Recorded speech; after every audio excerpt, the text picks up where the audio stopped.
ዋና ዋና ዜና በማንነታቸው ምክንያት ከመንግስት ስራቸው ተፈናቅለው የነበሩ በርካታ ቅማንቶች ዛሬም ድረስ ስራ አልጀመሩም ተባለም። ራሱ ያደፈረሰውን ሰላም ራሱ ለማስከበር የሚንደፋደፈው ተላላኪ ቡድን ህብረተሰቡን እየሰበሰበ ሰላማችሁን ጠብቁ በሚል እየሰበከ መሆኑ ተሰማም። የአማራ ብልጽግና ባለስልጣናት ለ2018 የትምህርት ዘመን ተማሪዎችን ወደ ትምህርት ገበታቸው ለመመለስ እንዘጋጅ ሲሉ በዚህ ዓመት ሙሉ ለሙሉ ተስፋ መቁረጣቸውን አመኑ። ባለፉት 3 ወራት በትግራይ ክልል በረሃብ ምክንያት በርካታ ሰዎች መሞታቸው ተገለጸ። ሰላም ጤና ይስጥልን ውድ አድማጭ ተመልካቾቻችን፣ በመከታተል ላይ የምትገኙት ጃኖ ቅማንት ሚዲያ ነው። አርዕስቶችን በማስቀደም የሰዓቱን ዜናዎቻችን ጀምረናል። ወደ ዝርዝሩ እናልፋለን። አብራችሁን ቆዩ።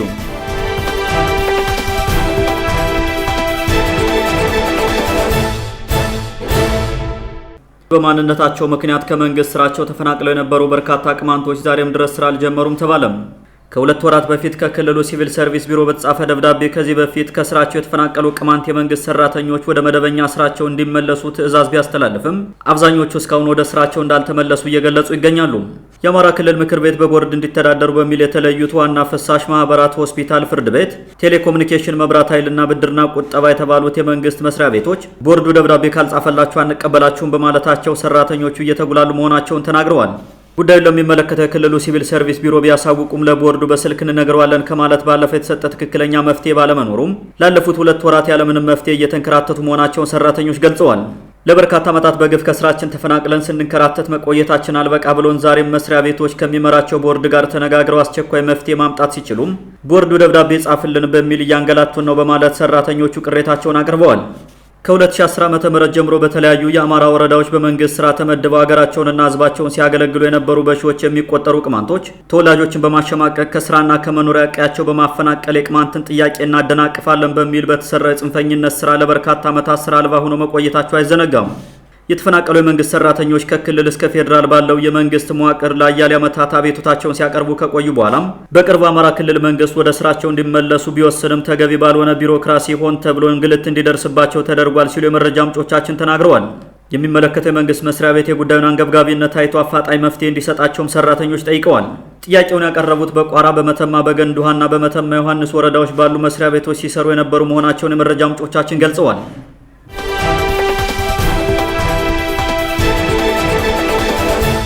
ራሱ ያደፈረሰውን ሰላም ራሱ ለማስከበር የሚንደፋደፈው ተላላኪ ቡድን ህብረተሰቡን እየሰበሰበ ሰላማችሁን ጠብቁ በሚል እየሰበከ መሆኑ ተሰማም። የጭልጋ ወረዳና የከል ከተማ አስተዳደር ተላላኪ ካድሬዎች የቅማንትን ህዝብ ረፍት በማሳጣት አስመረው ከጎናቸው በማሰለፍ የ69 ቀበሌ አስተዳደርን ለመመስረት በሚል የሌባና ዘራፊ ቡድን አሰማርተው ንጹሃንን እያስገደሉ መሆናቸውን ህዝቡ አሳምሮ ቢያውቀውም ስብሰባ እየጠሩ ስለ ሰላም ፈላጊነታቸው እየደሰኮሩ መሆናቸው ተሰምቷል። በጮንጮ ቃይከልና ሌሎች አካባቢዎች ህብረተሰቡን አስገድደው ወደ ስብሰባ በመውሰድ በጫካው ነው የሚንቀሳቀሱ ታጣቂዎች እጅ ካልሰጡ መንግስት እርምጃ ይወስዳል በሚል ሲያስፈራሩ ሰንብተዋል።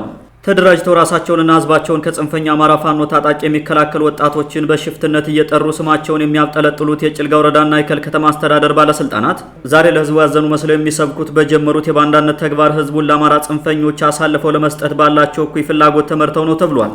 ከዚህ በፊት የራሱን አንድ ፒካፕ መኪና ሙሉ ታጣቂዎችን ጓንግ ላይ በሴራ ለፋኖ አሳልፎ በመስጠት ደመከልብ ያደረገው የጭልጋ ወረዳና የከል ከተማ ካድሬም ዛሬ ለህዝቡ ሀሳቢ መስሎ መቅረቡን በርካቶች አጣጥለውታል። የቅማንት ቀጠናን በሌባና ዘራፊ ቡድን በማስበጥበጥ ሰላም የሌለ ለማስመሰልና ታጋዮችን ለመወንጀል ካራ የተባለው ወንበዴ ቡድን አደራጅቶ ህዝቡን እያዘረፈ ያለው የእናቱ አዛናው አደባ እናቱ አበራ አለማየሁ ቡድን ዛሬ ደግሞ ሚሊሻዎችን ሰብስቦ ለሰላሙ አስፈላጊውን መስዋዕትነት እንከፍላለን አሉ በማለት እያስነገረ ይገኛል። በካዲነት መንፈስ ተሞልቶ ከ2010 ዓ.ም ጀምሮ የገዛ ህዝቡን ለአማራ ጽንፈኞች አሳልፎ የሰጠው የባንዳ ቡድን በምን ሞራሉ ነው ለህዝቡ ሀሳቢ መስሎ በየስብሰባው የሚጮኸው ሲሉ በርካታ የማህበረሰብ ክፍሎች ታጣጥለውታል። የቅማንትን ጥያቄ ህዝብ በወሰነው መሰረት አስተካክሎ በመመለስ ለአንዴና ለመጨረሻ ጊዜ ቀጠናውን ችግር ከመፍታት ይልቅ በየጊዜው ራሱ ለሚፈጥረው ችግር ራሱ መፍትሄ አፈላላጊ ሆኖ የሚመጣው ካድሬ ከዚህ አስነዋሪ ተግባሩ እንዲታቀብ ህዝቡ ጠይቋል። ሰላማችንን የሚሆነው በግፍ የታሰሩ የኮሚቴ አመራሮችና አባላት ሲፈቱና የጠየቅነው ጥያቄ በህዝቡ ውሳኔ መሰረት ሲመለስ ብቻ ነው ያለው የጭልጋ ህዝብ የታሰሩ ኮሚቴዎቻችን በአስቸኳይ ይፈቱልን ብሏል።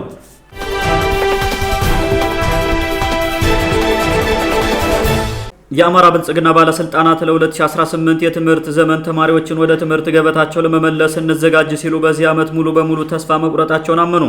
በተያዘው የትምህርት ዘመን በክልሉ ባለ ጸጥታ ችግር ምክንያት ወደ 5 ሚሊዮን የሚጠጉ ተማሪዎችን ሜዳ ላይ በትኗቸው የከረመው የአማራ ብልጽግናም ለ2018 የትምህርት ዘመን ተማሪዎችን ወደ ትምህርት ቤት ለመመለስ የተለየ ቅድመ ዝግጅት ማድረግ አለብን ሲል በተያዘው የትምህርት ዘመን ሙሉ ለሙሉ ተስፋ መቁረጡን በክልሉ ትምህርት ቢሮ ኃላፊዋ ሙሉነሽ ደሴ በኩል ተናግሯል።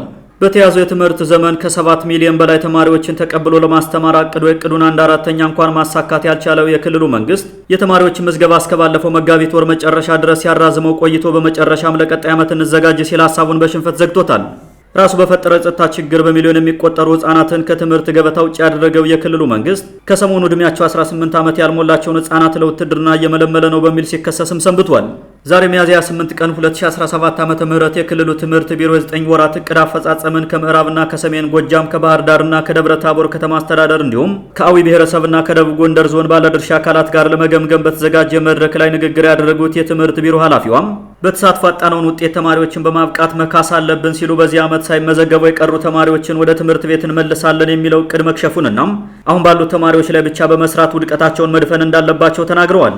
አማራውን ነጻ ለማውጣት በሚል በጫካ የሚንቀሳቀሰው ፋኖ በመምህራንና ተማሪዎች ላይ አረመኔያዊ የሆኑ የጭካኔ ተግባራትን በተደጋጋሚ ሲፈጽም ተስተውሏል።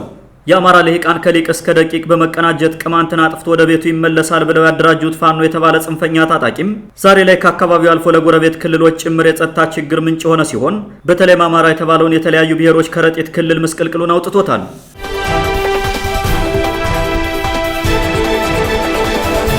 ባለፉት 3 ወራት በትግራይ ክልል በረሃብ ምክንያት በርካታ ሰዎች መሞታቸው ተገለጸም። ተፈናቃዮቹ በረሃብ እየሞቱ ያሉት የአሜሪካው ተራድኦ ድርጅት ዩኤስአይዲ እርዳታ ማቅረብ ካቆመ በኋላ መሆኑም ታውቋል። በትግራይ ክልል አክሱም ከተማ በሚገኙ መጠለያ ጣቢያዎች ውስጥ ተጠልለው ከሚገኙ ተፈናቃዮች መካከል በረሃብ ምክንያት የ8 ሰዎች ሕይወት መጥፋቱን የክልሉ ቴሌቪዥን ዘግቧል። የምዕራብ ትግራይ ዞን የአክሱም ክላስተር ተፈናቃዮች አስተባባሪ አቶ ካሰኛ ሳየኝ በእርዳታው መቆም ምክንያት 8 ሰዎች በረሃብ መሞታቸውንና አሁንም በሞትና በሕይወት መካከል ያሉ በርካታ ተፈናቃዮች እንዳሉ ገልጸዋል። አቶ ካሳ ያክለውም አሁን እየጣለው ባለው ከባድ ዝናብ ምክንያት መጠለያ ካምፖች በጎርፍና በንፋስ በመወሰዳቸው ተፈናቃዮች በብርድ በንፋስና በጭቃ ፍዳቸውን እየቆጠሩ ነው ሲሉ ተናግረዋል።